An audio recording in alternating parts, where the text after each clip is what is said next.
ಉಡುಪಿಯಲ್ಲಿ ಮಳೆ ಮುಂದುವರೆದಿದೆ.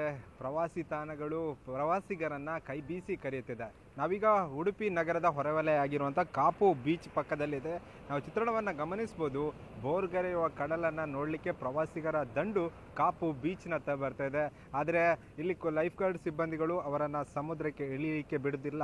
ಯಾಕಂದರೆ ಈಗಾಗಲೇ ಜಿಲ್ಲಾಡಳಿತ ಕೂಡ ಎಚ್ಚರಿಕೆ ಕೊಡುವಂಥ ಕೆಲಸವನ್ನು ಕೂಡ ಮಾಡಿರುವಂಥದ್ದು. ಯಾಕಂದರೆ ಸಮುದ್ರದಲ್ಲಿ ರಕ್ಕಸ ಗಾತ್ರದ ಅಲೆಗಳು ಅಪ್ಪಳಿಸುತ್ತಿರುವ ಹಿನ್ನೆಲೆಯಲ್ಲಿ ಯಾರೂ ಕೂಡ ಸಮುದ್ರಕ್ಕೆ ಇಳಿಬಾರ್ದಂತ ಸೂಚನೆ ಕೊಟ್ಟ ಹಿನ್ನೆಲೆಯಲ್ಲಿ ಇಲ್ಲಿನ ಲೈಫ್ ಗಾರ್ಡ್ ಸಿಬ್ಬಂದಿಗಳು ಯಾರನ್ನು ಕೂಡ ಪ್ರವಾಸಿಗರನ್ನ ಸಮುದ್ರಕ್ಕೆ ಇಳಿಲಿಕ್ಕೆ ಬಿಡ್ತಾ ಇಲ್ಲ. ಬದಲಾಗಿ ಅವರ ದಡದಲ್ಲೇ ಸೆಲ್ಫಿ ಕ್ಲಿಕ್ಕಿಸಿಕೊಳ್ಳುವಂಥದ್ದು ಮತ್ತು ದಡದಲ್ಲೇ ನಿಂತು ಈ ಒಂದು ಬೋರ್ಗರೆಯುವ ಕಡಲನ್ನ ಕಣ್ತುಂಬಿಕೊಳ್ಳುತ್ತಿರುವಂತಹ ಚಿತ್ರಣವನ್ನು ಕೂಡ ನಾವು ಗಮನಿಸಬಹುದು.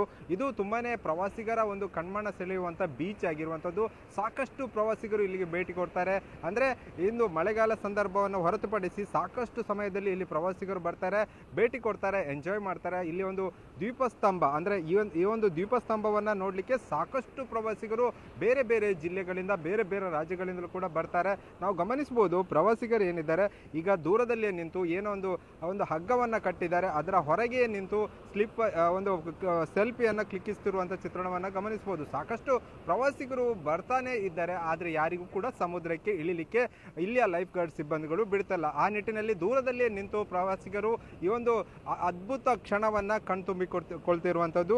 ಇದು ಮಲ್ಪೆ ಬೀಚ್ನ ಚಿತ್ರಣ. ಆದ್ರೆ ಅದೇ ರೀತಿಯಾಗಿ ಪಡುಬಿದ್ರೆ ಬೀಚ್ ಆಗಿರ್ಬೋದು, ಅದೇ ರೀತಿಯಾಗಿ ಮರವಂತೆ ಬೀಚ್ಗಳಲ್ಲಿ ಕೂಡ ಇದೇ ರೀತಿಯ ಚಿತ್ರಣ ಸಿಗ್ತಿರುವಂಥದ್ದು. ಯಾಕಂದ್ರೆ ಯಾರು ಕೂಡ ಸಮುದ್ರಕ್ಕೆ ಇಳಿಲಿಕ್ಕೆ ಅವಕಾಶ ಇಲ್ಲದಿರೋದ್ರಿಂದ ದೂರದಲ್ಲೇ ನಿಂತು ಒಂದು ಸಮುದ್ರದ ಅಲೆಗಳ ಅಬ್ಬರ ಆಗಿರ್ಬೋದು ಮತ್ತು ರೌದ್ರ ನರ್ತನವನ್ನ ಕಣ್ತುಂಬಿಕೊಳ್ತಿರುವಂಥದ್ದು. ಕ್ಯಾಮರಾಮ್ಯಾನ್ ರಾಮ್ ಜೊತೆ ಪ್ರಜ್ವಲ್ ಲಾಮಿನ್, TV9 ಉಡುಪಿ.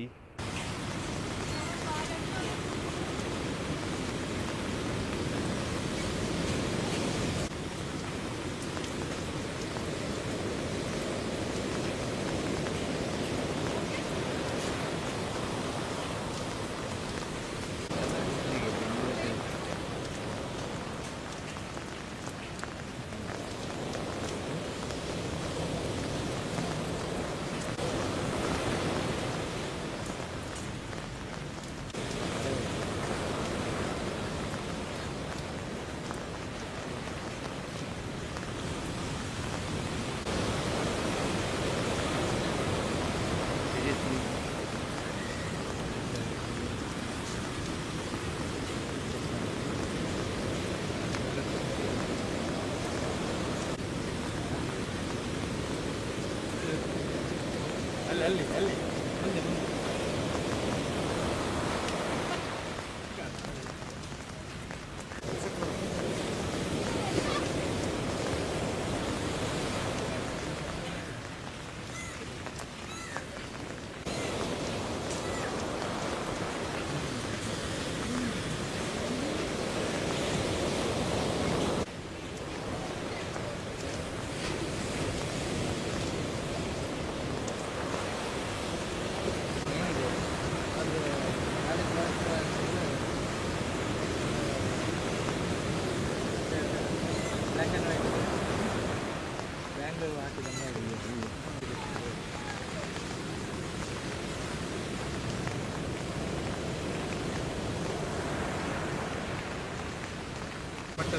ಹೌದು, ಅದು ಭಾರಿ ಇದು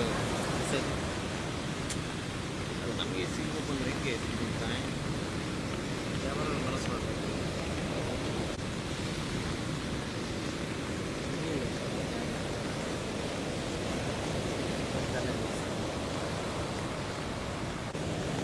ಸ್ವಲ್ಪ ವೇವ್ಸ್ ತೊಗೊಳ್ಬೇಕು.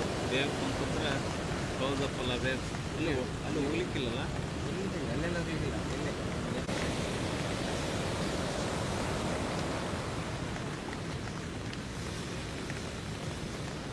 ನಾರ್ಮಲ್ ಉಂಟು.